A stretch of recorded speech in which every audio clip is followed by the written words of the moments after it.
Wall to wall. Just don't go past her on the edge and the gray. Okay. Well, welcome everyone. I really appreciate you all spending time here to talk about creative finance. My name is Ingrid Hernandez, and with me today is Marlon Johnson and Caroline Kane. You guys may have seen us on Instagram. If you haven't, definitely follow us. If you have us on YouTube, you'll have those recordings of us calling agents. Oh, that's right. I'm sorry. Thank you for that reminder. Nope, the other one. All right, cool. So again, I'm Ingrid. I started out with my license as an agent. So I'm still a licensed agent in 2013. I had a really great mentor. His name is Michael Bard, and he was my boss. And he would tell me, Ingrid, don't put all your eggs in one basket. And so as a corporate employee, he still encouraged me to go get my license and do a side hustle. Because unbeknownst to me at the time, he was actually flipping houses and was a director of a corporate job. And I was like, oh, now it's my turn.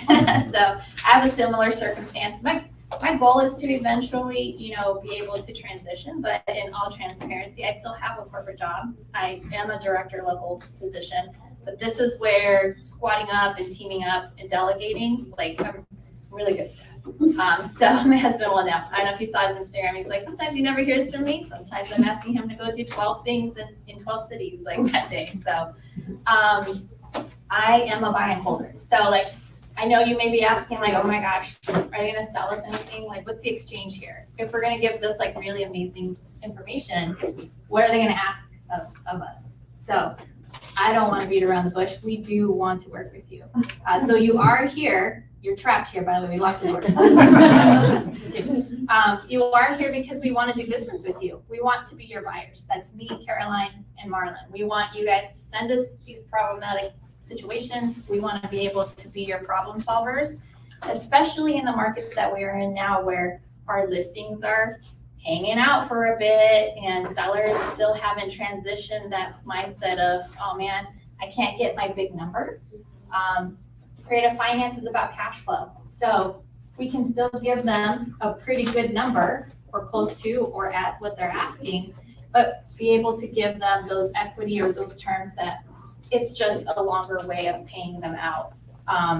And we'll go through some of that while we talk about what creative finance is, what seller finance is, what subject to is. And just so that that's what's so exciting about creative finance. What you thought you couldn't figure out, you actually can. And so, like I said, that's why we're here today. We want you to have more tools in your toolbox to solve your sellers' problems, okay? So I'm a buy and hold investor. We have properties that we own creatively. We also have properties that we will be refinancing because we are fix and flippers, and we're getting caught up in this market too. Hard money is a little bit different, more difficult, I would say, to do a creative situation with, and we're not going to cover that today. But it is something we're even having to deal with at this point. But there's some cool strategies around there too. If your sellers haven't heard of rate and term, they should, because they don't have to wait 6 months out to refinance. There is a rate and term strategy to refinance their properties now while rates are still below 10%. And we can talk about that later too. And then I own long-term rentals. We have short-term rentals, and even we have one short-term rental we're turning into mid-term rental because the cash flow is there, the maintenance isn't there, and so it's great. And then we have the amazing Marlon Johnson, and I've met both of these folks in our Sub-2 mentorship, which focuses on creative finance. We won't cover Sub-2 mentorship, but if you guys have questions around that, obviously come to us. We feel it's a very valuable education. But they even preach, just squat up with some of us, and we would be happy to. There's seats here. Come on in, the water's warm. Yeah. So Marlon,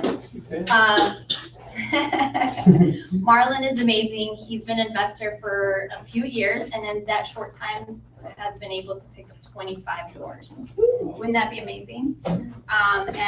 Most of his strategy is the Burr method, which you might be familiar with. And I believe you're in the Milwaukee market primarily. Yeah. So amazing. And all markets have their own types of shapes and sizes, right? Some focus on appreciation, some focus on cash flow. And based on where those levers get pulled is what you should expect as an output for an investor. Again, we can talk about that some other time. We do want to make these more regular. And I believe as agents, it is our responsibility to understand how many of our clients are impacted, especially those clients who are investors. And then he's also a high performance coach. So if you're thinking about, really digging deep into your business and making it run as well as you can, you got to start with yourself. So Marlon has been able to coach folks, and I think there's limited folks, right? Like not everybody gets Marlon's time. So definitely reach out to him if that's something that you've been considering from a high performance perspective. And then we have the amazing Caroline Kane. Or Harkle. Sorry, I can't help it because that's what your Instagram name is. My middle name's Kane, so. Yeah. She's been an investor for a couple of years. She's a huge supporter of the sub 2 community. She does our daily dials, so she does sales coaching every day. Like, girlfriend wakes up to be on 5 a.m. calls, like consistently, okay? I'm not that girl. Caroline definitely is, which speaks to her tenacity, her commitment, somebody you can rely on. She's also been in her past and current, like she focuses on dispositioning and acquisition. So both of those things are her fortes, and I believe she's had like 25 or 30 transactions under her belt. So she's had some experience. But again, a lot of her focus is also supporting newer investors on what do you say on the phone? How do you combat objections? Like what to expect? And so a lot of beginner investors come through Caroline. So a lot of patience. Like, you're asking that question again? Great. So, if I get the other way. All right. So I'm sure many of you are asking, what is creative financing? I know when I got my license, I only knew one thing, and then I had to learn short sales. So then I learned two things. When I got my license in 2013, and by the way, short sales are back. I don't know if you guys have been seeing that in the market. There are some folks that are just, there's nothing we can do. When we've now taken away all the emotional equity, I believe if you guys follow Jerry, what's Jerry's last name? Norton. Yeah, he talked about emotional equity. Like, hey, what if I give you 30,000 over asking? That was an emotional decision. It wasn't actually what the market was reflecting. So now that we've rectified that emotional equity, now we're back to where the numbers really should have been, right? Plus rates have gone up, so that obviously is a part of that equation. But creative financing is a different way to approach your seller's issues, right? For subject to, for example, that's one of the topics we'll cover, and then seller finance. But there's other types of creative financing. There's something we've coined the mortgage method, and that uses more traditional loan products. There's something called a wrap. They have asked about a wrap, and you might be seeing folks asking about a wrap, and we can cover a little bit about that in the Q&A section today. But wraps are common, and just one of the things that we have to remember with wraps is that they're subordinating the existing debt. When we structure things as a hybrid, for example, one is not subordinate to the other. It's just two different loans that need to be repaid. So think of them as like in parallel, and one is a burrito with some bacon and eggs, and it's all got to get stuck together in a tortilla. Yeah, sort of a wrap. Okay. So creative financing, subject to. Who's here now heard of subject to? Yeah, a good chunk of you. Okay. So subject to literally means subject to the existing loan. And do you think it can only be a mortgage loan? No, it could be other loans. It could be a water softener loan. It could be a solar loan. It could be that one guy mechanical lien loan, like a pool loan or a whatever loan. And you could say, seller, I'll take care of all your problems so long as I cash flow. So if you have liens against a house, I'll take care of them all. And here's our agreement on how I'll take care of them. Okay? So we're gonna go through like the checklist as an agent, because why? You're providing a fiduciary responsibility. And part of that is having the right paperwork to protect your clients, okay? So we'll go through that, but subject to just means I'm gonna buy this house subject to its existing loans that are recorded, okay? And then sometimes you can do that without having any other loans that you have to put against it. Maybe there's a down payment, maybe there isn't. And we'll walk through some examples with Marlon and Caroline on that. Seller finance. Seller finance just means they may or may not have equity, but you're willing to create a note, so a mortgage, a lien that gets recorded against the house for the seller. I'll give you an example.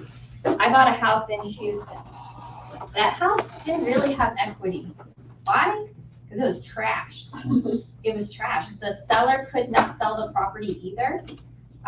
Because he was breeding dogs in the house.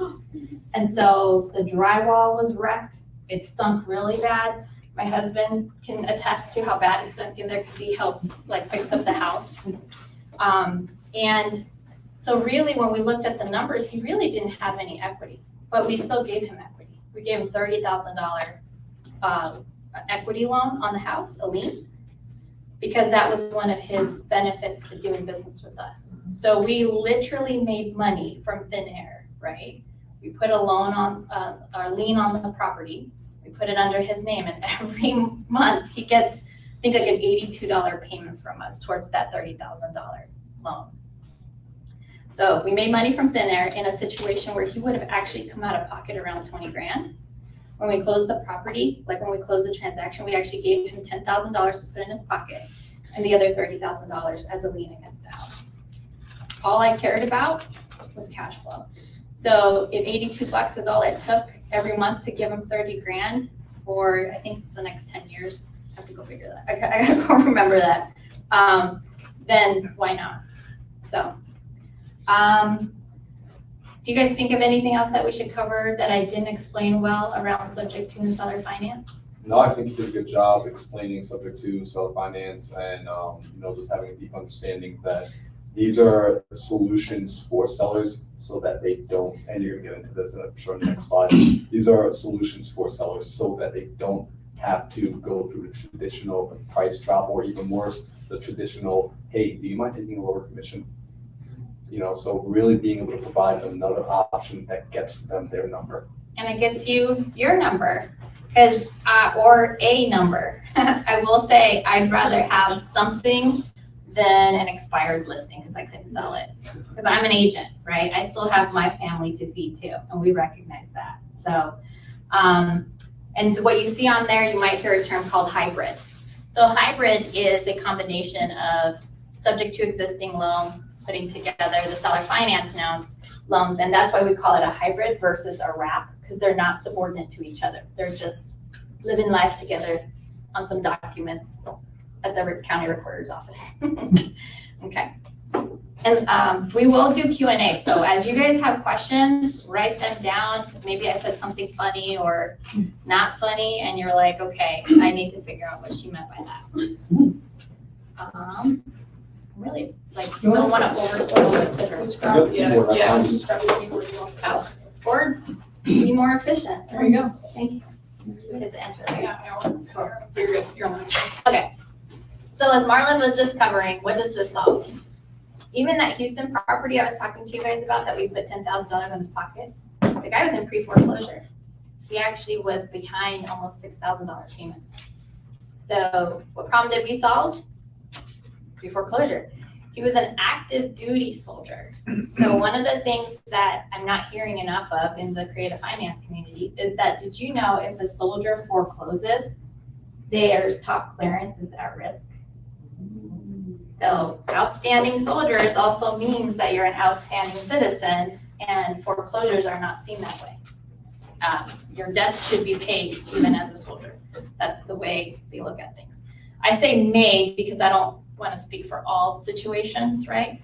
But so my goal right now is to find as many soldiers that are active duty going through a pre-foreclosure situation because we can really help them. So, but those are the types of pains that we're addressing: pre-foreclosure, no equity.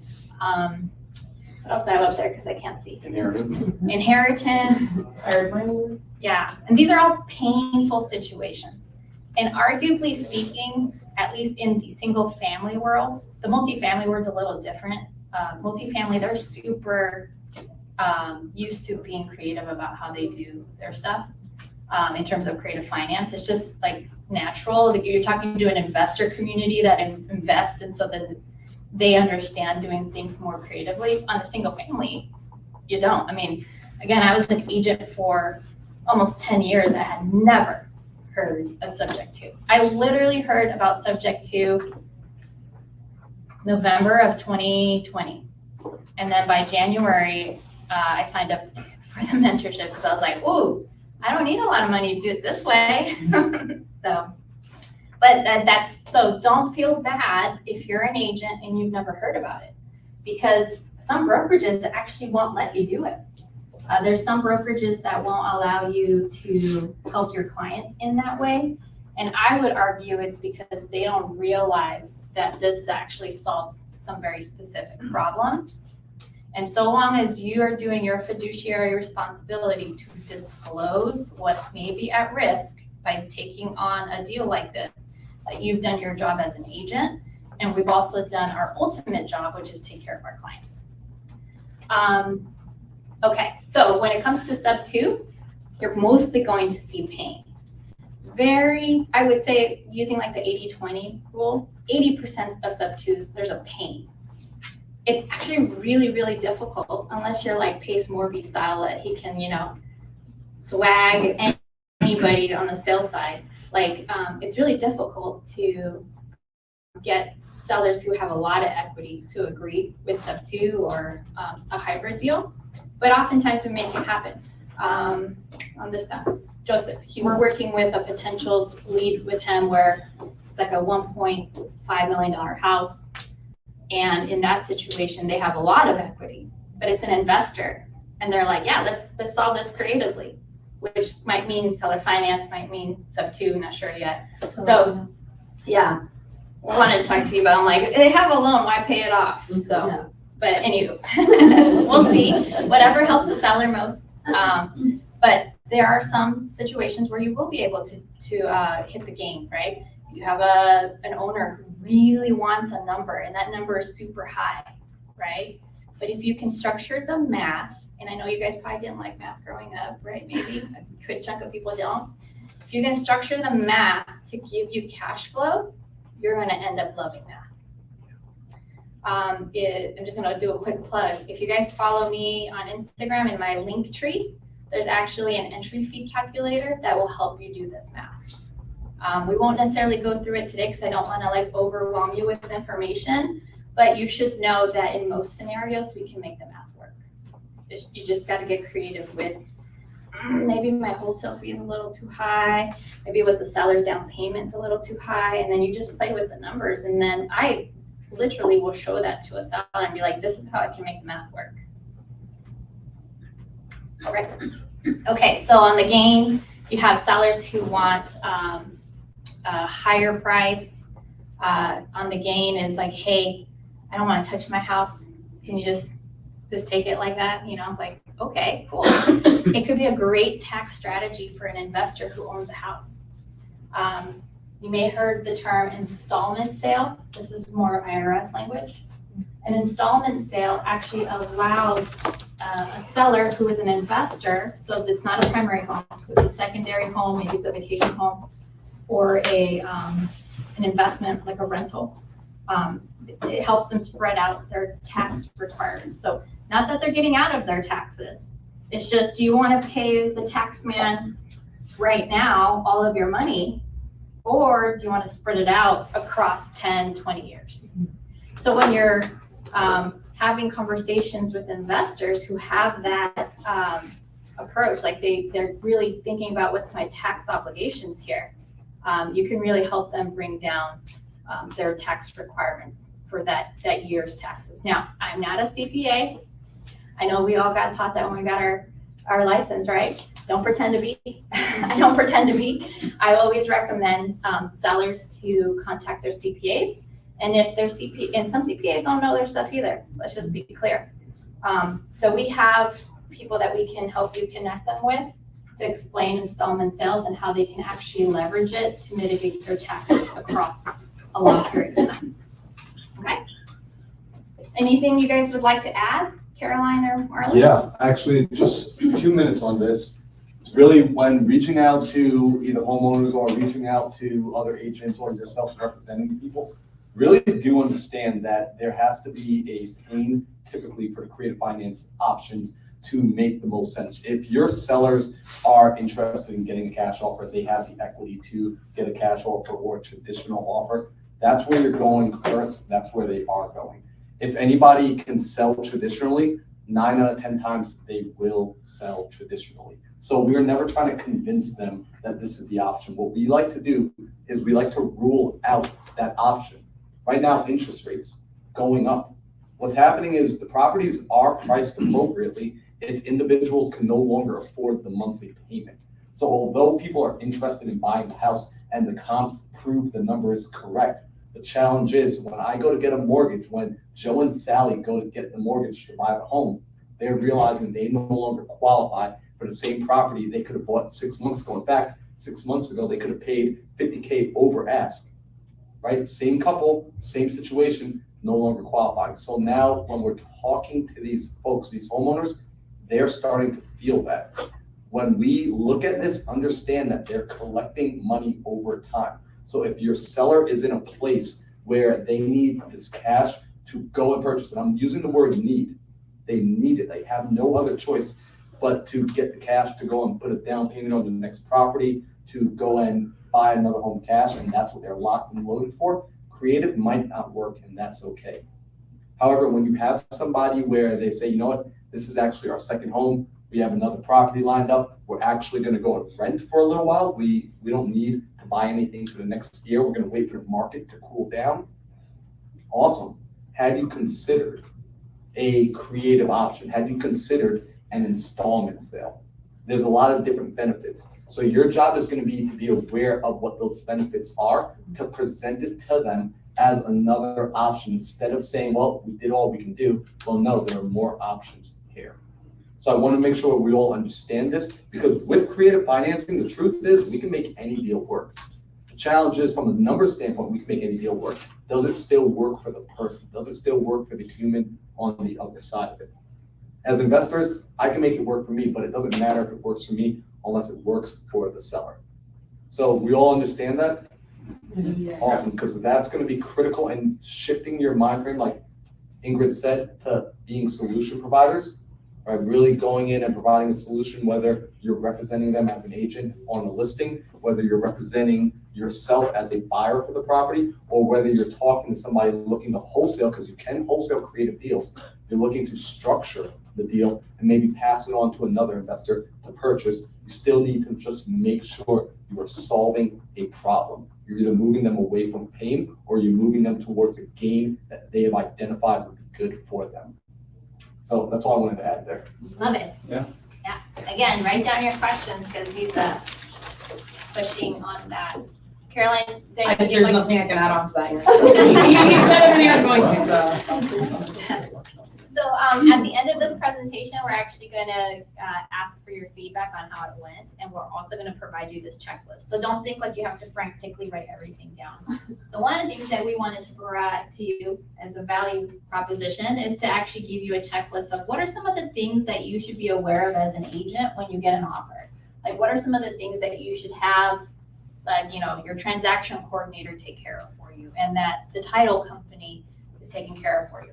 I will say there's only, and if you guys want to chime in with different ones, there's only really 2 title companies that I trust with my creative finance deals.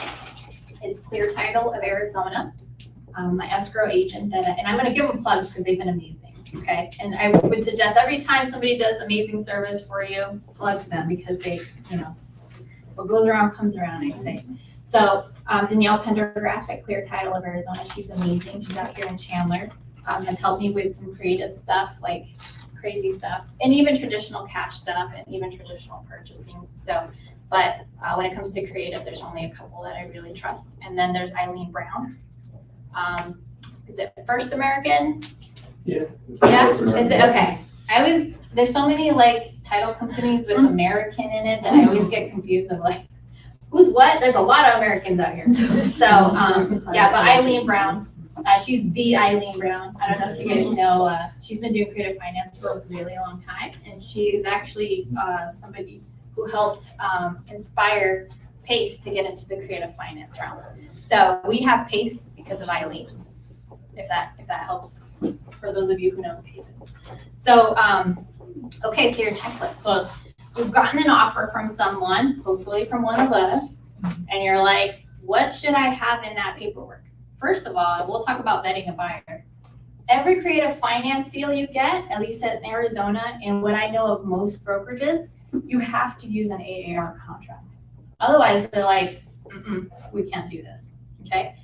An AAR contract is admissible for creative deals. That's why the Lord made addendums, okay? So we will have our own lawyer-approved language that we'll use to an addendum for things related to subject to. But know that actually in the MLS access that you have, you'll actually have seller finance pre-approved documents. And there's a few types of seller financing. So there's, so make sure the document that's picked is most closely related to the situation that you're in. Because there's a few out there. I think there's like 4 or 5 types of seller finance docs. And we can share with you which one's most common for what we use, but they are available. So if you have a buyer and they're giving you a like shoddy contract, be like, no, I'm only accepting AAR purchasing contract. I have to protect myself as an agent. This is what my brokerages allow. And here's what we would expect to accept an offer, okay? And like I was mentioning, because we are part of this mentorship, all our subject to language has actually been run by lawyers. So it's not as if, I'm like, hey, take my stuff too. So Caroline, Marlon, we all use that like lawyer approved language, okay? So that's the purchasing part. Like you got an offer, what did they write it on? Not on napkin, please, And then closing documents. And again, we didn't want to overwhelm you, and this isn't a mentorship. So this is just to give you kind of some insight of like, okay, now I've accepted a creative deal. What should I expect on the closing side, or what should my seller expect on the closing side? Okay.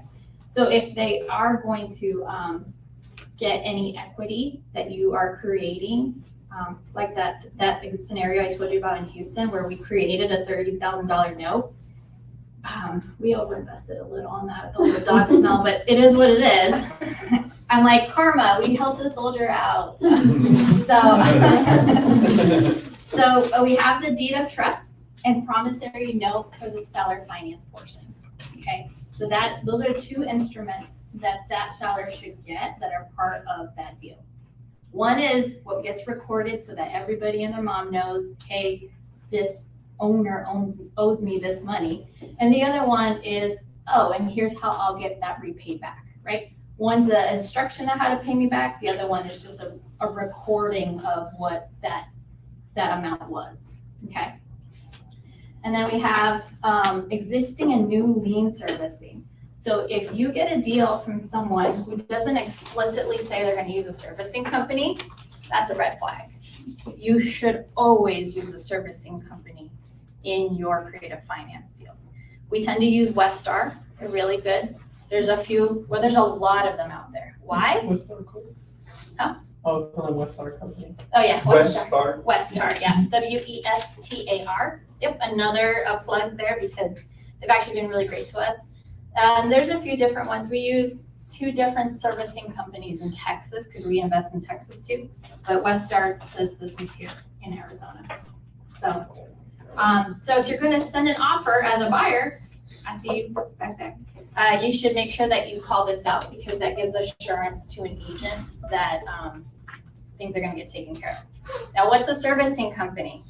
If any of you have a mortgage, if it's a big commercial bank like, Bank of America or Wells Fargo, oftentimes their servicing services are in-house. So they'll have an in-house person or in-house department that takes accounting of, here's the balance of the loan, here's when they actually paid, is there a late fee needed for that, or hey, they want a payoff statement, we're gonna track that, all of the accounting.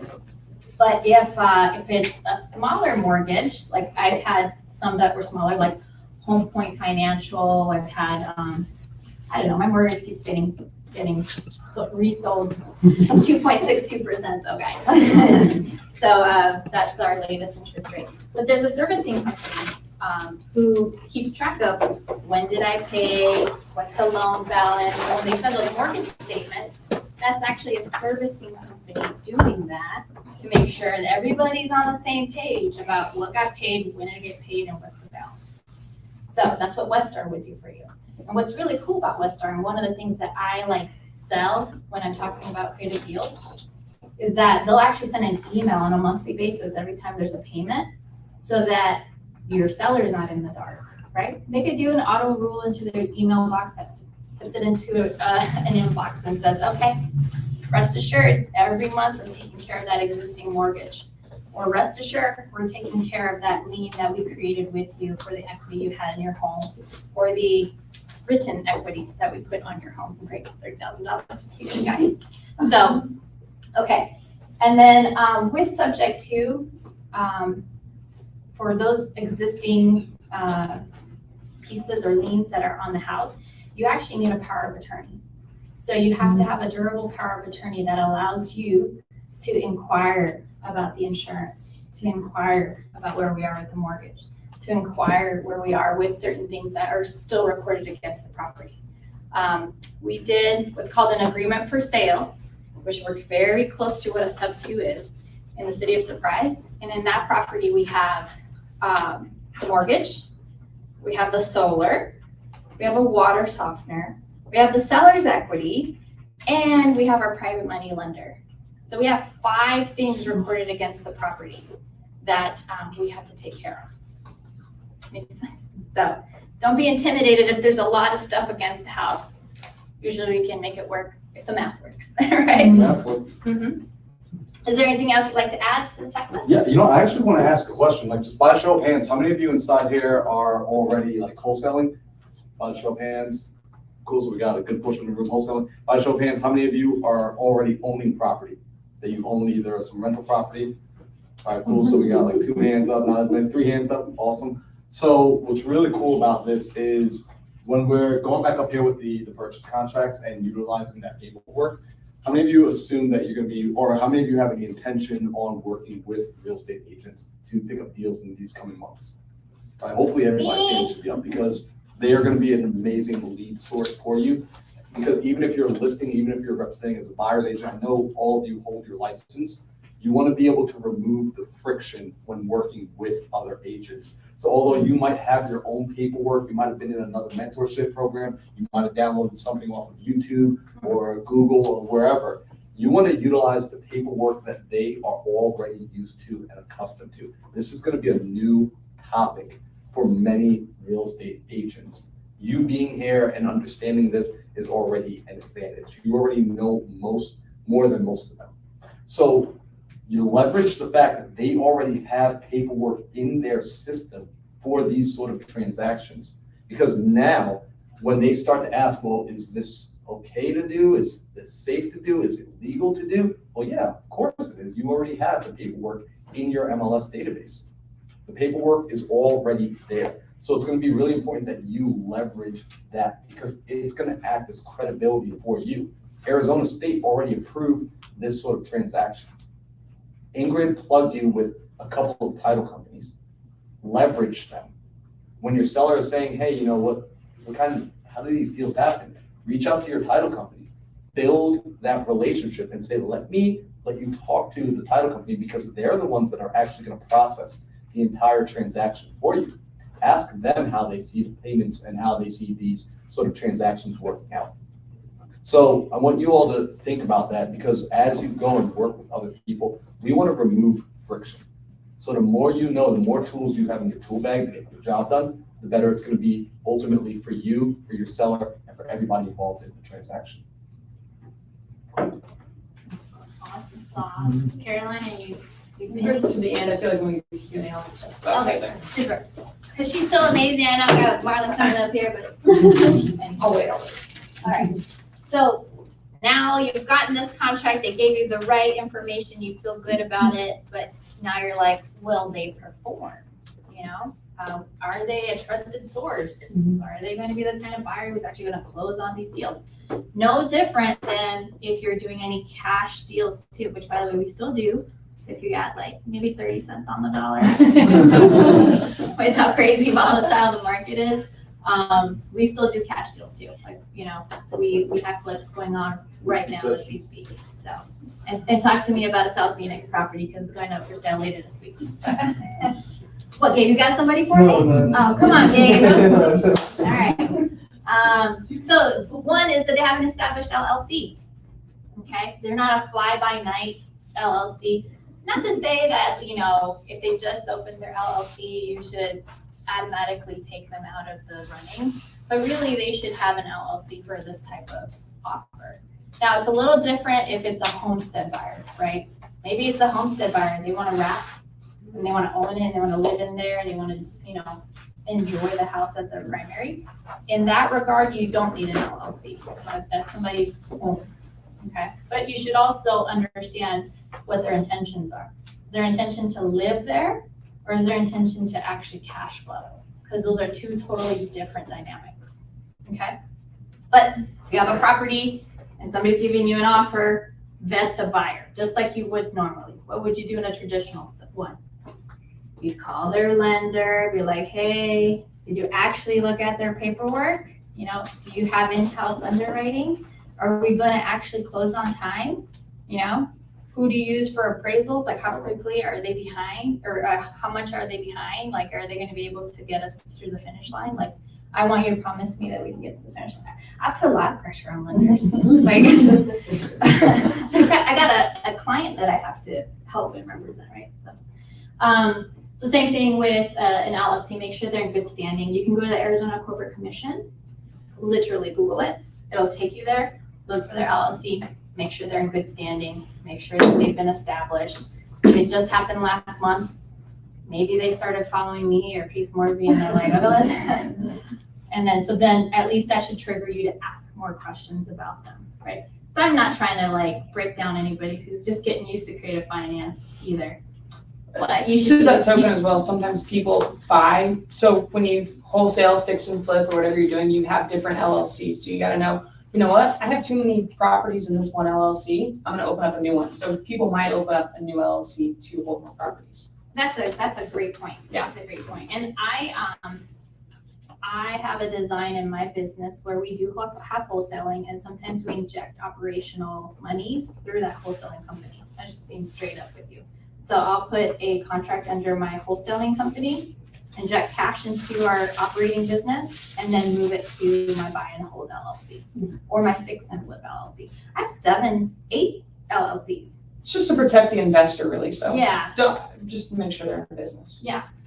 And if they have that sort of situation, ask them to actually explain it out and not in these like ambiguous terms that wholesalers sometimes do. Mhm. And just be honest, like, hey, we're okay dealing with wholesalers. What we want is that you're going to perform, that you're not going to leave me on the dark and make me look bad to my client. Otherwise, we're never doing business again, right? Like, all right. Earnest deposit. For these creative deals, it just all depends, but I would recommend $5,000. If you guys are in the cash deal business, $5,000 is not incredibly unrealistic. If they're doing like $100 or $10, you know, they're probably wholesaling, but you want more skin in the game. So I would recommend ask for at least $5,000 in their offers, okay? And then, proof of funds. Their proof of funds should include, all like the entry fee. So, with the down payment you guys are negotiating, who or who will not pay your commission. Usually they have the seller pay that through the down payment. Making sure they have reserves, so if they do buy the house, are they gonna be able to pay the first few months? Because technically you can double close a sub two deal too, by the way. So if I buy the property sub two, and then my friend who does Airbnb, like, hey, let me just buy it from you, this meets all my criteria, okay, I could actually sell it off to them too. So, but make sure that they have enough reserves to take care of your seller. Usually 2, 3, maybe 4 months worth of reserves might be good. And reserves, I mean, like, to cover all the mortgages and everything you've structured that are the liens against the house. And then, let's see, and then transactional and closing costs, making sure that they can cover that. Negotiate that for your seller. See if they'll pay your closing costs for the seller's closing costs. And then proof of property ownership. And this is just me scorching the earth because I want you guys to send me your deals. We own property, and so I can prove to you that I own property in Arizona and in Texas in these creative ways. So pick me. Or Marlon or Caroline. So yeah, if you are more stickler, like if you're doing your first few deals, I would recommend working with somebody who's more established in this realm, because there's gonna be a lot of hand holding, you're gonna ask a lot of questions. But like anything, even when you first started as an agent, I mean, I had no clue how to search Flex MLS. I still have problems with that thing, right? And do you remember comping, like learning to comp using the MLS? Like I still remember thinking, I'm such an idiot, like thinking like, why is it so hard? And then realizing there's so many nuances, right? Don't cross a major road. Make sure it's within 10 years of when it was built. Oh, 2-story versus 1-story versus triplex, or tri-level. So there's nuances to everything. And that's why you're a real estate professional, like the MBA, you're a professional. You're not an amateur. So you're expected to know some of these things. And then make sure that they're using the AAR contract. And if they're pushing back on that, then sorry, move on to the next person. Okay? Anything you guys would like to add? The only thing I'd say is situational stuff. So we just kind of talked about the LLCs. Okay. Let's just say situational stuff. Also, like with closing costs too. So and remember, I want to re-tap on what Marlon said. Investors get paid to solve problems. I think that's like with what I say every day. I feel like a broken record sometimes, but investors get paid to solve complex problems. So if we're taking over property for somebody who's in pre-foreclosure or has not paid their mortgage and they're $60,000 behind, and we're gonna have to come out and pay $60,000 to catch up the payments, I don't know if the investor's going to pay closing costs, so everything's situational. But that would be the biggest thing that I say. Just, know that if there's a new LLC, it's probably because they opened up a new one. You have multiple LLCs, most investors do, is to protect yourself. So at the end of the day, we are all trying to help somebody and solve a problem as you are as realtors. So that's the biggest thing I say. Situational stuff, pay attention to it, but you'll talk about it with the numbers, and you can see, I know we're live on Instagram, so Ingrid's, and it will say on that last page, but Ingrid's Instagram is Ingrid_Hernandez, and you can go to her link tree and see that calculator, and it'll really help you understand once you plug and play the numbers, like, okay, wait, we're asking too much. Like this house does not cash flow for an investor, and rents are dropping nationwide in certain areas. So as long as it cash flows, it'll be able to help your seller. And the really cool thing that I think of with creative finance is it's like levers and pulleys. So we can maybe not give you all this money up front, but we'll pay you more than anybody else over a period of time. It's just you're not getting the entire pot of gold up front. Okay, so that would be the biggest thing that I'd say. Do you know what somebody explained to me recently that I was like, what if instead of me taking my commission right now as an agent, that I put in a lien with some interest, and now I have an investment for my commission? I know, right? Bigger payday. Right? What? Well, use that what when we do the Q&A, because I was like, hell yeah. What? This deal is too tight in the as is? Okay, just stick it at the end. Remember I was telling you, got 5 different liens on one property. Why not just stick another one? So, but we'll talk about the risk of that too. There is still a risk of that, but do I want a risk of something that means zero out of my pocket, or do I not want to sell this house? So again, extreme circumstances. Thank you, Caroline. I think those were really great highlights. All right, so we've come to the end of the brain pop-in presentation. Again, we didn't want to like totally overwhelm you. We just wanted to start making you comfortable with some of these topics. We do want to have more regular meetups with agents. And again, our goal from up front, we told you, we want to do deals with you. We want you to vet us as your buyer, right? And we want you to know that we will show you the map. Oh, that was another thing I was going to mention. If somebody sends you a deal and they're not showing you the math and you're like, this doesn't make any sense, the down payment is so low, all this is so low, like show me the math. And if they're not willing to show you the math, call me, Caroline, or Madeline, because we'll show you the math. I want you guys to even think about like, what is it going to take for you to invest and make that leap? But first, sell us some deals. Do you have any clauses that protect the sellers, like in case they default, the buyer defaults? Yes, there are clauses. You can go back to that slide. I don't think we talked about it. Nope, I didn't put it on Okay. there, yeah, because it's situational. There is a clause called the performance deed. It's technically just a clause in the documents that say, in lieu of foreclosure, if so many payments are missed across so many days, that on day 48, the house gets deeded back to the seller. Who holds this performance deed? The servicing company, Lester in this scenario. The servicing company holds this for you, and should that situation happen, then, and if you get somebody who has a lot of assets, it does happen.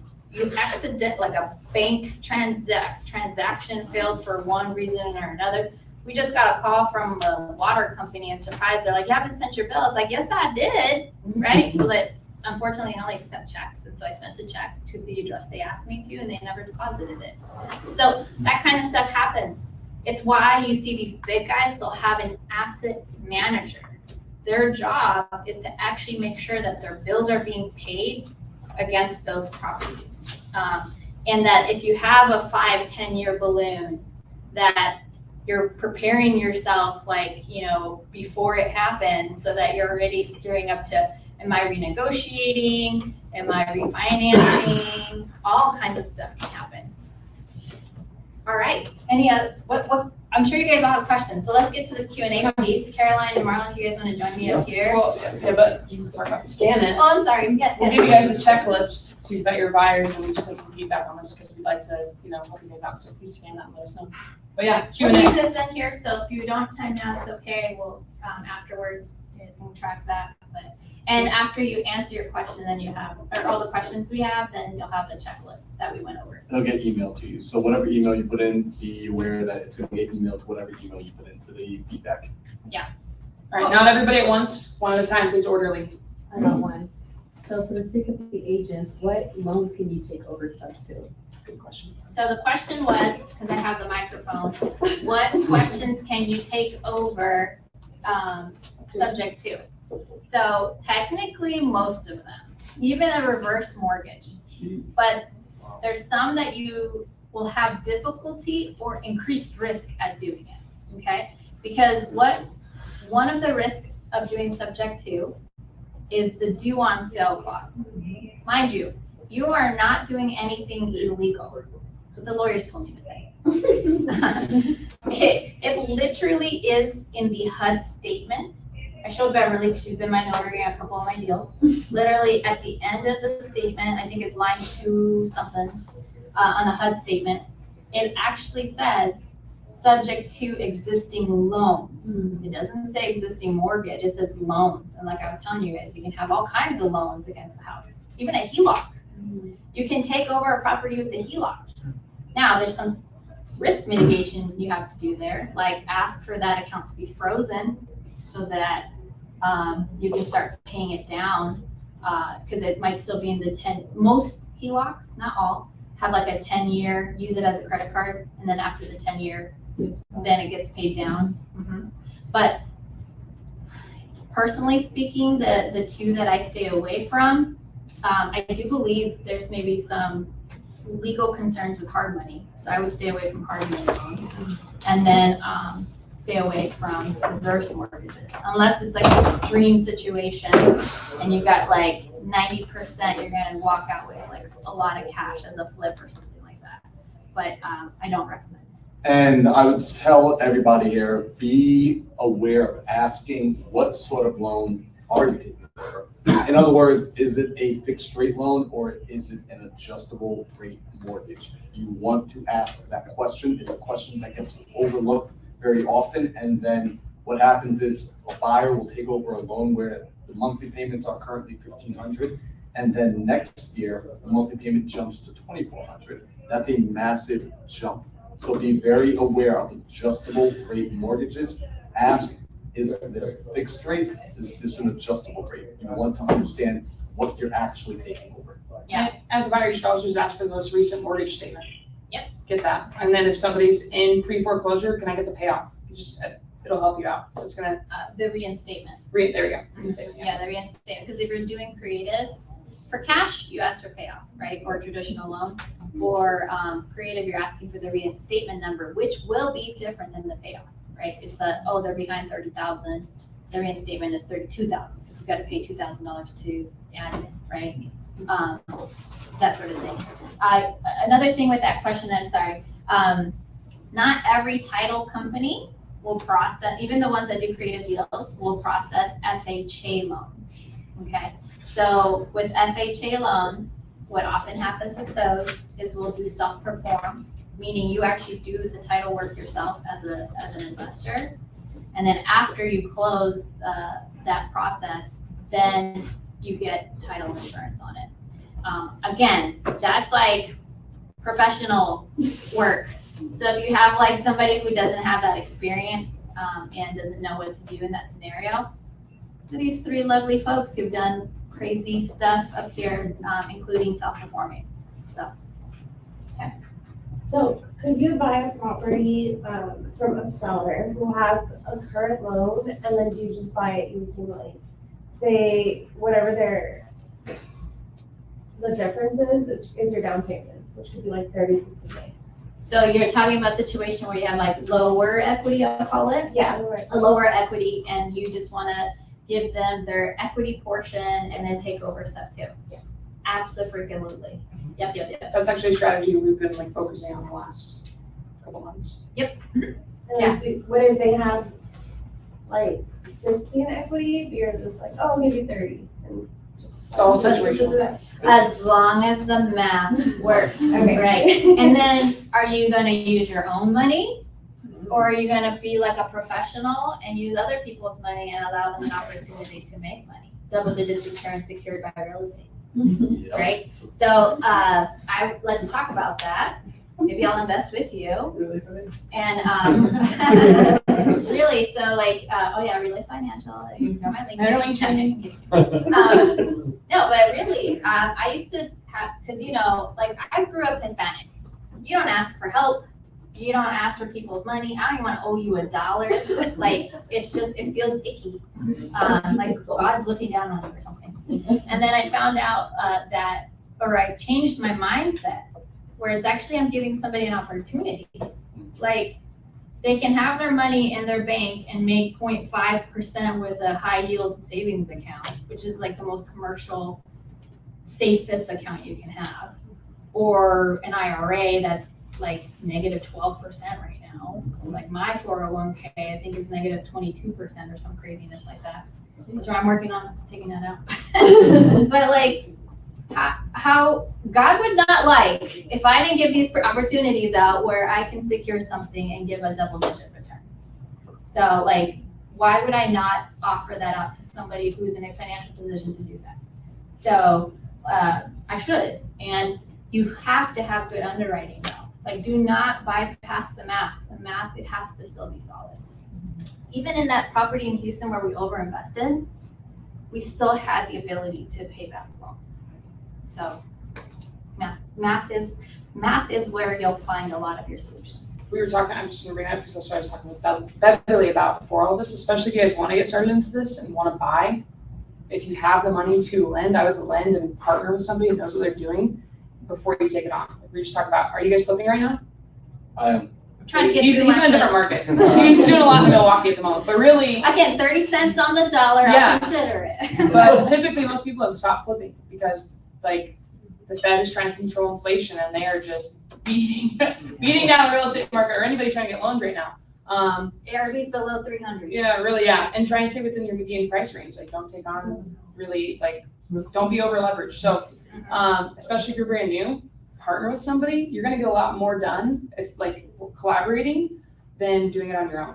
Get a piece of the grape or work with somebody, get a piece of the watermelon, and then, like, you're mitigating the risk and you're learning a lot more, a lot of experience here, I mean, we've done a ton of masterminds, we, like, work with somebody that has proof that they've done it, proof of concept, but especially when you're getting started and if you want to eventually acquire properties, partner with somebody, pick their brain. Why did you do this? Like there's nothing worse than getting into a fix and flip and you have no idea how to pull permits, but you're working with somebody who's been in that situation. You're like, hey, I just lent you the money. I'm just gonna watch on the sideline. Can I be in your Slack channel and see what you do? Oh, you guys picked this finish? That's awesome. I have no idea why because it's more durable in a rental. That makes sense. I watched HGTV and I wanted to make it look pretty. Now we have tenants that are going through with dogs that are peeing on everything and ruining it. So especially when you're getting started, if you guys eventually do want to invest and own property and get that passive income forever, work with somebody who has experience in that market. So we've also done stuff virtually. You're mainly focusing virtually in Milwaukee, but we're all looking to buy here in the Phoenix metropolitan area.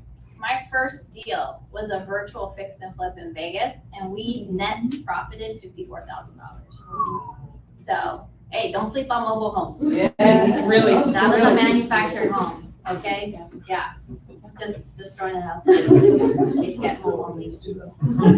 Lisa, talk about wraps. Lisa wants to know about the burrito. About wrap. Rapid. Have you done wraps? Working on it right now. So you want to answer Lisa's question? What's the question exactly? Is there anything in particular? What you is know it? Because about? I've heard a lot of people, that's like their plan C right now. They can't sell, but they can't keep it, they don't want to, or I don't know. So the easiest way to think about a wrap is, I want you all to think, Lisa, like it's a wrap. So we have some sort of existing financing in place, whether it's a seller finance deal, whether it's a subject to deal, whether it's a lease option deal. There's some sort of structure to a deal happening here. And that structure is this size. When I go now, and maybe I acquire it on this cool structure, I acquire it on seller financing. And for example, I buy a home for $200,000. And I go and I give this person $20,000 down to purchase the property, and I'm making $1,000 per month payments. Right, the $200,000 purchase, $20,000 down, $1,000 a month. I now want to I'm go. really quiet, huh? So subtle. I now want to go and sell. Market's like dying over there. So I want to go and sell this home to a person who maybe doesn't qualify for a traditional mortgage. Who are those people? Self-employed individuals, right? Real estate agents who maybe have just started a business and they don't have a track record. Maybe it's construction workers, maybe it's an immigrant who's just come to the country. They make great money, but they know nothing about credit. So these individuals, no matter how well they're doing, can't go to the bank and get a regular loan. This is what you can do is you can say, look, I will hold financing for you. So I will be your bank. Buy the home from me, I will be the bank for you. So now when I do this, I just need to make sure as the bank, I am first off making sure they can actually afford the terms of the loan I give them. So I'm not going to tell them like, hey, you got to come in with $100,000 down and make $10,000 a month payments. They can't afford that.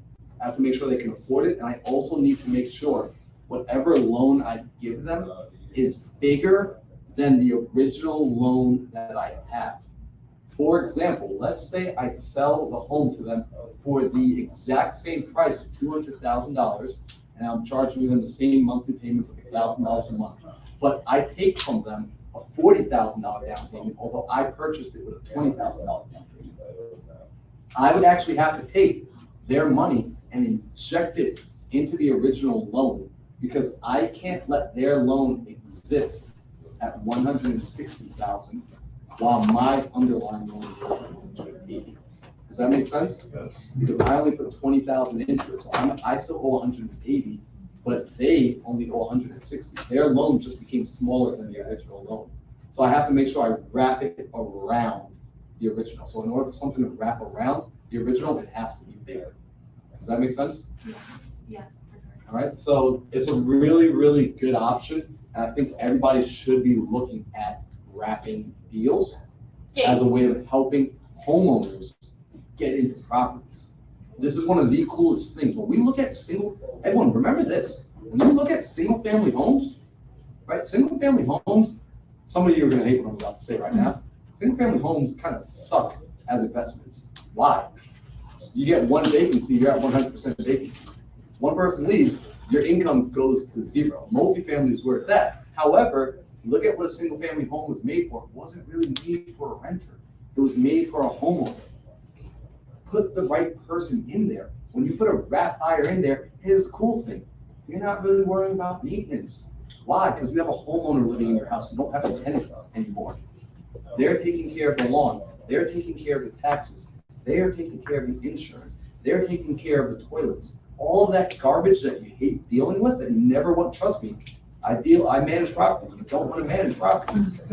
When you put a wrap buyer in the home, that stuff goes out the window. Also, your monthly cash flow goes up.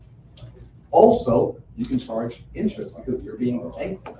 So all in all, wrap is a really amazing offer. How do you get out of it? Like, do you do a balloon, or do you just do it till it's right? Good question. So it depends on what you want to do. There are many options, and we can do a whole master class on wrap, trust me. What I would recommend to you, go check out an amortization schedule, because I know you got that cute little like apartment looking house, Yeah. right? Yes, but I have hard money on it. It's not mine. I can't do it. to finish Refinance. one. Rate and term. Oh, yeah, that was my Rate and second question. term. Okay, so imagine you rate and term that one, because you don't have to own it 6 months to do a rate and term refinance. Yeah, Okay? And then you sell it on a wrap. yeah, Mm-hmm. yeah. So, But why wouldn't I keep it? well, it all depends on your needs. Right. Do you want to worry about Right, I tenants see and it. toilets? Or do you want to get upgraded to just being the bank? The bank sounds really like, it just depends on what season of your life you're in too. If I'm getting to be like my 60s and 70s and I want to like not worry about any of that, like I'm banking all the way. But the deed's in their name? So when you're bank, the deed is in their name, yes. But does Wells Fargo care about that? Have you seen the big buildings they own? Who is winning? All day, the Yeah. banks. Not the house always wins, it's the bank always wins. But if you're concerned, you might be concerned, like if deeds in their name, same thing, where there's that deed of foreclosure, you can put that in there, so if they miss a payment, if there's this hiccup, they get a little leniency for a moment, you get that property back. So you're always protected, And then you get to do it again. over and over. And you can also do something, understand this, protect yourself as the bank. You can also do a contract for deed with your wrap. In other words, they don't actually get the deed until the contract is fully executed, until they finish their term. That way, if they do accidentally mess up and miss payments or you have issues with them, you have less of a headache reclaiming your deed because you never actually gave it up. Right. I bought a house that way. My property with those 5 liens, I bought it on agreement for sale. That's what we call it in Arizona. So How is That- it different than like lease to own? it's actually mine. It's mine even though my name's not on the deed, but I have recorded my interest. So with the title company, I still recorded this is the arrangement I've made with the seller. It's recorded in public, and the only thing that hasn't changed is the deed. Now, Lisa, you just asked a question on how is it different than lease to own? How many of you know the answer to this one? How is a contract for deed or a wrap different from a lease to own? All right, On a lease, Andrea on knows. a lease option, you're not transferring title, right? Or they don't have ownership of the property up until that certain leases or that option to purchase is performed, right? so that's one, right? You're not transferring title, but if I do a contract for deed, I'm also not transferring title. So how is it still different? There's something major that you need to recognize, the difference between a lease option and any sort of wrap, right? And this is gonna be for your own good because you need to communicate this properly or else you can get yourself into a bit of trouble because they're gonna assume based off of the language you use, you've communicated something entirely different. If you tell them, I'm gonna do a wrap, but you're doing it on a lease option, in their mind, when they give you that down payment, they're doing a wrap. If you're doing a lease option, you're not collecting a down payment. You're collecting a non-refundable option consideration.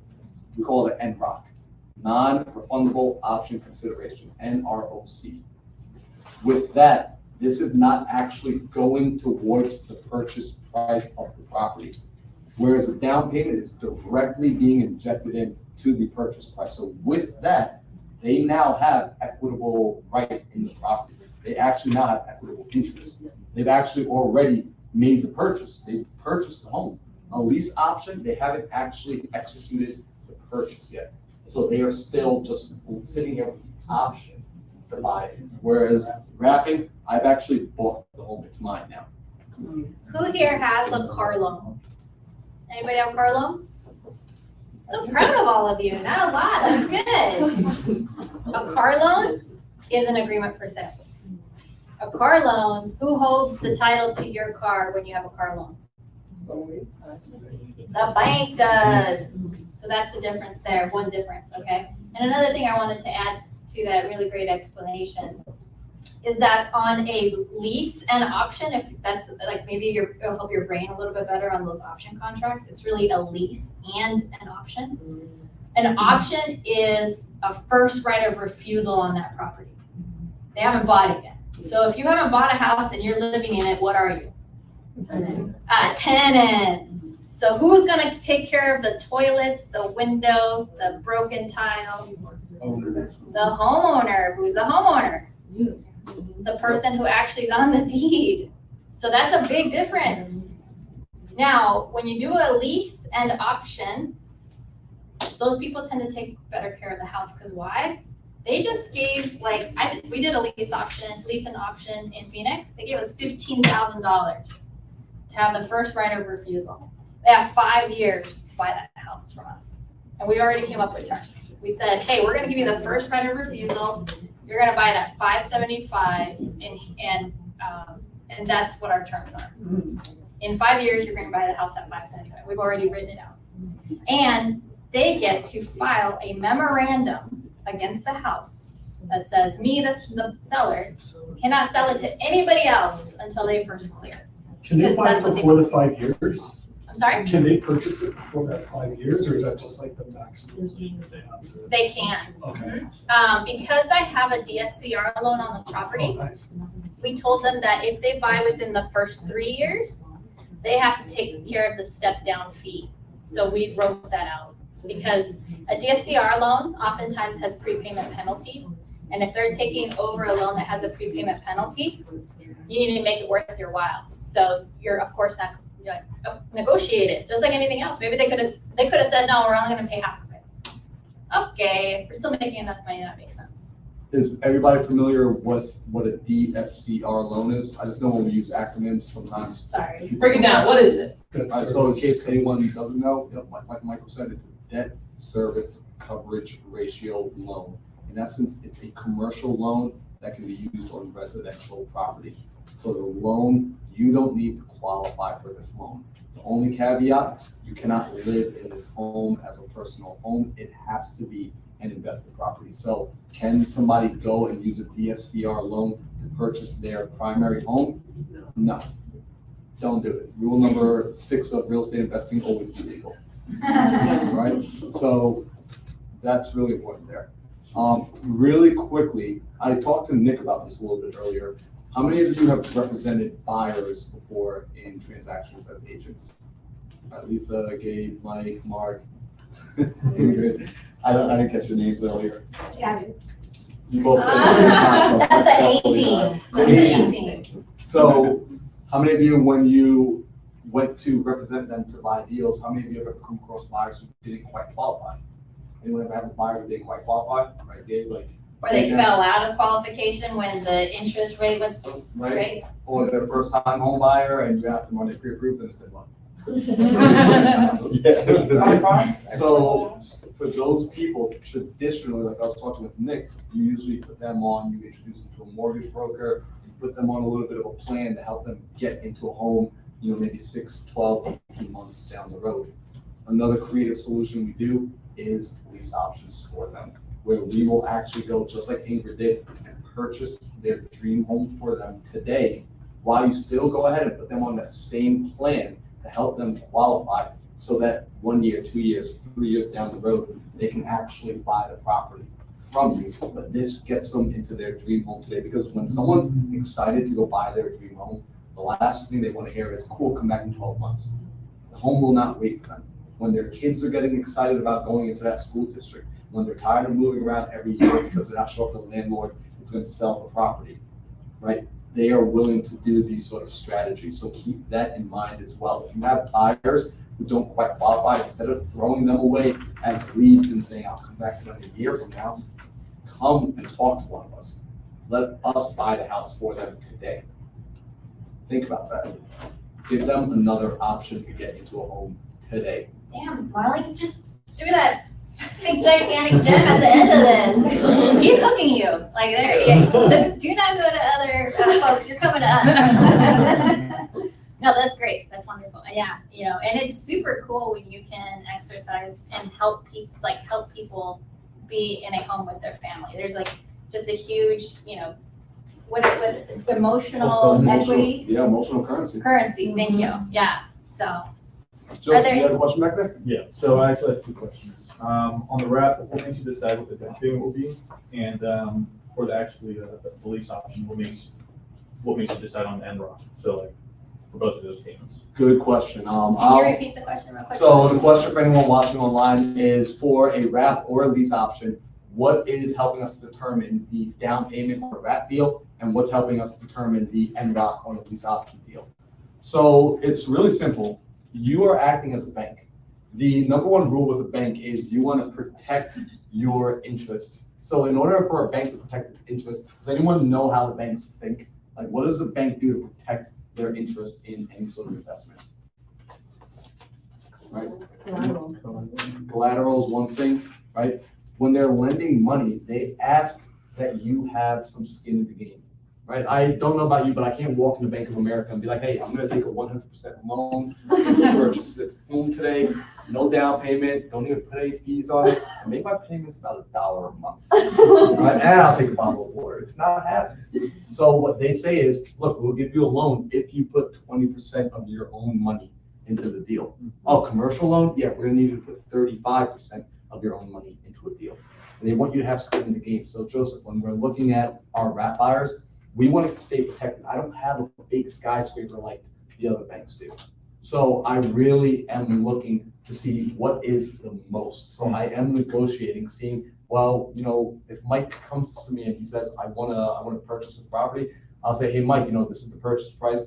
Hey, what are you able to put down on the property? I'm gonna ask him first. And then whatever number he gives me, I'm gonna say, are you able to do more? I just want to test the water. I really do. If he says, no, I'm actually at my absolute limit, it's like, okay, so that's the most you can put down. If you put down more, your monthly payments can come down, so are you sure that's the best you can do? Yeah. Right? So I'm just testing the water. Now, from a rule of thumb, I would say you wouldn't ever want to take less than 10%. Okay. Right? I So would that's- never personally want to go less than 10%, and it's going to be case by case. Please still do yourself a favor and vet your buyers. Sure. Even if they're homestead buyers, vet them. Where are they working? How stable is their job? Do they have bankruptcies? If so, why? We like to actually, run them through. An RMLO. Okay. So, later, Mike. An RMLO is just a lender who will run that. And there's one that we use, I haven't used them yet, but what's her name? I haven't used, I could. It's super I'll simple post and it I later can't for you. remember, I have it but right now. yeah. You want to do that, especially when you get into a lot of wraps. Well, Yeah. not just that, if you're doing more than 3 wraps a year, you actually have to. You're Okay. required, because now you are seen as somebody who's like a bank or an extension of a bank, because you're processing people and their finances. Okay, so that down payment goes towards the purchase price, but on a lease, you get to keep that down payment, I'm assuming? Yep, that's So- a fee. So Okay, you don't Make call sure it a you down- change- Yeah, never call it a down Okay. payment, because by doing that, you are insinuating that they are purchasing it. right. So we always want to make sure, it's a little And thing, rock. non-refundable option consideration, and let them know. Now, I was taught real estate by another mentor beforehand, before like I came out here to Arizona, and he does these options, he's been doing them for about 2 decades. Okay. And he taught me something which is really important, which is share the wealth and don't be greedy. So with that being the case, you all can run your business however you want to. I'll tell you how I was taught to run my business. With that NROC, I'm letting them know this is non-refundable. You're not getting this money back. However, when it does come time for them to purchase, if they are short their down payment, Hmm. I will give that NROC back. I will give them their money back. Why? One, it's the right thing to do. Somebody's been working their ass off to qualify for a home. They've been trying to get themselves set for the last 2 years. Life happened, hospital bill happened, car broke down. They're short the down payment. I am more than happy to give back, let's say, $5,000 out of an $18,000 NROC so that they can go ahead and purchase the home and put $40,000 in my pocket. But I trade $5,000, $40,000 every day. Okay. Right? And then here's the coolest part, and this is why I want y'all to start thinking about this. Think about this business a little bit differently. When you help enough other people, you'll get more of what you want. Guess what? After this person gets into a home and they're having their housewarming party and they're telling all their friends about how they got into the house, they're gonna say, you know, I talked to this guy, he's a little weird, he's always on Instagram, constantly talking to his phone. But, you know, Mindset. yeah, he's always talking about his mindset. He just never wants to just chill. Like, he always, it has to be a goal, right? Don't get it. But, you know, when we were looking to buy his house, you know, we were actually coming up short, and he actually gave us money for the down payment. Birds of a feather flock together, right? Friends hang out with other people who are in the same socioeconomic status as them. So if they were in a place where they needed this sort of help, they're probably hanging out with other people who need the same sort of help. Their friends are gonna say, hey, can you put me in contact with them? And this is how your business will start to grow, simply because you did the right thing. Or you're an agent sponsoring their housewarming because that's how great you were, and you help them connect with the Marlon and Ingrid or Caroline. And so now you get to be the intermediary again with a deal like this, right? They're chopping in that, I know you guys do the knife boards. Everybody's the like, just kidding, it's an agent joke. Everybody gets those knife boards that like, you know, as a housewarming gift or closing gift, so. And then I actually had my second question, Or was, whenever you guys are finding those buyers, where, you know, they have a bad credit, right, let's just say, are you going to go find that creative opportunity to then negotiate it for them? Or kind of what's that looking like when you're trying to put somebody into their next into their property? You're gonna love this part. So here's the coolest thing. The way we do the lease options, one of the strategies that we leverage for this is I call them the tenant buyer. I start with the tenant buyer first. Mm. So they came to you, they found me, so they found Gabe, and so I'm gonna buy my first home. And they're all excited, they realize they don't qualify. Guess what? I'm gonna say, you know what, let's talk about it. You know, let's go sit down with the mortgage broker, and Mr. Mortgage Broker in about 1-2 years' time, what will they be able to afford if they get their life together and they get their finances together? He tells me, you know, they'll be at a price point of about $450,000. Great. Gabe, I want you to take, you know, Joe and Sally out shopping for houses and, you know, let them look for houses. They cannot go over 425, right? I don't want them shopping at the top of what they can afford. Let them shop around 400, 425. Tell them to go find their dream house in that price point. If they can find it, I'm gonna negotiate it. I'm gonna come up with the final purchase price, but I will buy it for them. We can get it at a good price. Speaking of which, South Phoenix, 4-bedroom, 2-bath, less than 400,000. This takes care of that inventory challenge that you may be thinking, do I need to find the house first? Here's why I don't want to start with the house first. I really do not want to start with the house first. Because when I put someone in there with a lease option, right, my A team, I know y'all are gonna go crush it out there, go get everybody. When you go and find them first, you want them to find the house that is their dream house. Because here's what's gonna happen, they're going to be lease optioning it from you in a year and a half. I need them to still wanna buy it. If they chose a house because it was the only option and they liked it, but they didn't love it, what's gonna happen a year and a half from now when they do qualify? You know what, I'm willing to walk away from my NROC, you know, it's only 18 grand, it's only 20 grand. I'm gonna go and buy the house, where, you know, this one isn't quite in the right school zone for the kids. You know, this is actually a little far from work. You know what, this one didn't have the garage I was quite looking for. So when they bring the house to me, I'm gonna ask them one question. Do you like it or do you love it? If they're not ecstatic about it and they don't love it, I'm not buying it. Okay. The HGTV show right Right. now. I have so many questions. Yeah, answer. Yeah, Well, wait. we do want to start I was gonna wrapping up say, because we yeah. are 20 minutes over. We really appreciate all this Q&A though, because like we're here to serve. So if you have more questions, obviously we want to be able to provide. Andre, you want more? Just one more. Go ahead. So when you find a property that, let's say their PITI is a little aggressive and it's above, let's say, the market rent, and that's usually a strategy is you want it to be a good functioning rental. Is that, I guess, an applicable situation for someone like that where you still want to get it locked up, or do you think it's not even worth at that point to get it locked up because the PITI is So I'm gonna jump in really quickly. You should always, first, with everything, have the end in mind. What do you wanna do whenever you're taking on those properties? Just for everybody. So if the PITI, the monthly payment, is too high, I don't know if I can really rent this out and make any money on it. So then you should be saying, what can I do? So yeah, if you're gonna wrap it, or find a lease option buyer, things like that could potentially work. Okay. What if you guys are, and it also, I'd say it depends on the investor, like where you want to buy things. So like we know some investors that have bought houses where they're losing money, but they need it to offset their taxes. So different strokes for different folks. What would you guys say? So I'm big on what Caroline said. I agree with her wholeheartedly. Understand the end goal. If you're selling the property to a retail buyer, that's what I refer to individuals who are looking to buy the home for their personal dwelling. They are buying for a different reason. It's an emotional purchase. For example, I'm currently looking for a home right now, 4 bedrooms or more, 3 bathrooms or more. And I've been saying, I actually Plus a don't pool. care, plus a pool, Mhm. thank you.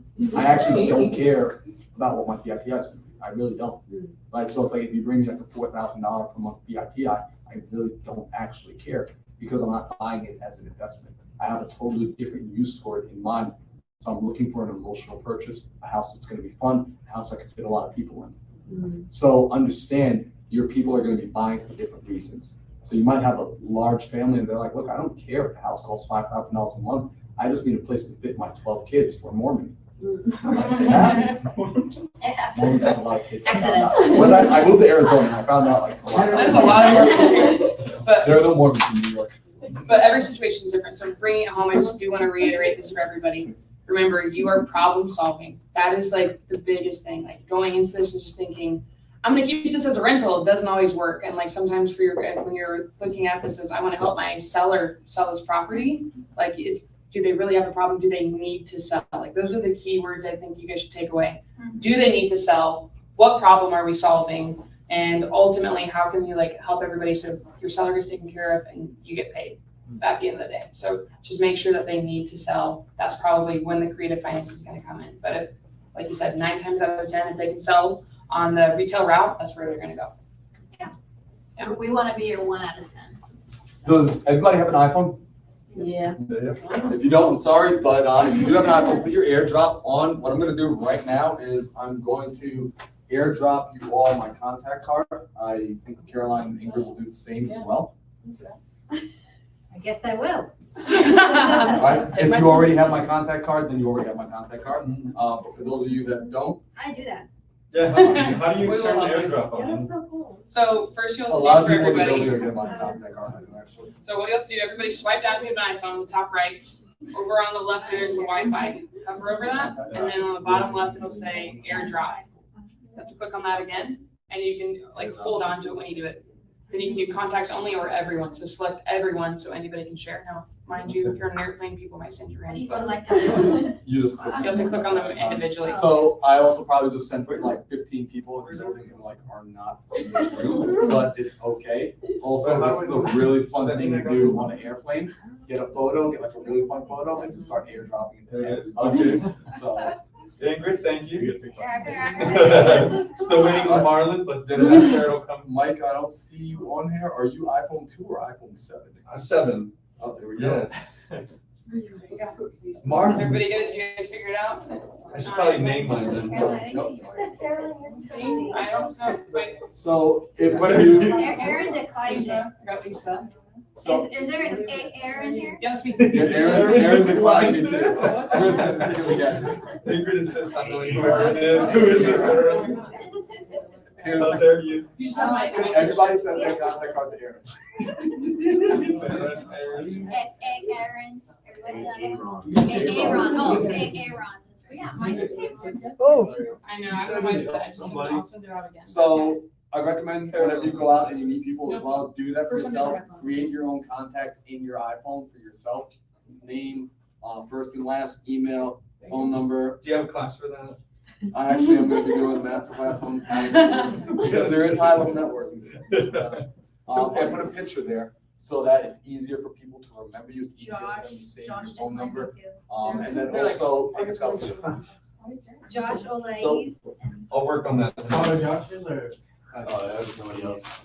The one last thing I do want to say, and every buyer is going to be different, every investor you work with is going to be different, but cash flow, some people like, I don't want to take on anything if I'm not going to be getting like $400 to $500 in cash flow a month. Okay, so talk about that PITI, just thinking about that, I don't want that. I'll probably try and find a wrap buyer. I'm gonna be like, all right, I'll take this down and I'll take the interest and I'll take the monthly payment. So everybody's different. Just keep that in mind. I have a quick question. What is the difference between seller carryback and creative finance?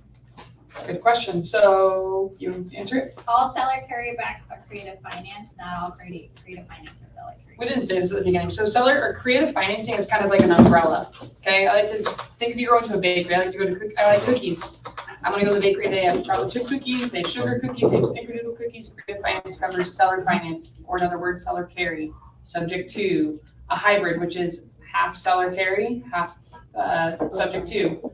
We have novations. There's a bunch of different ways to do it. So there's a lot of, yeah, it's all creative finance under that umbrella. Bakery, creative, I think it's cookie, anything other than the type of FHA conventional. Yeah. I think it's anything except for conventional FHA. traditional loans. Yeah. USD. So it's the same. It's under creative. It's under that umbrella. It's a snickerdoodle cookie instead of the traditional chocolate chip. Because I recently started calling agents and they're like, oh, are you talking about seller carry? Yes. Yeah. So You can say, yes, we're talking about seller carry and a method called subject to. So you've seen us, we've all called together, so usually when we'll talk to the agents, we'll open up with, we can't really, like, that number's not gonna work, I know your seller's asking for a lot more, would they be open to seller carrying?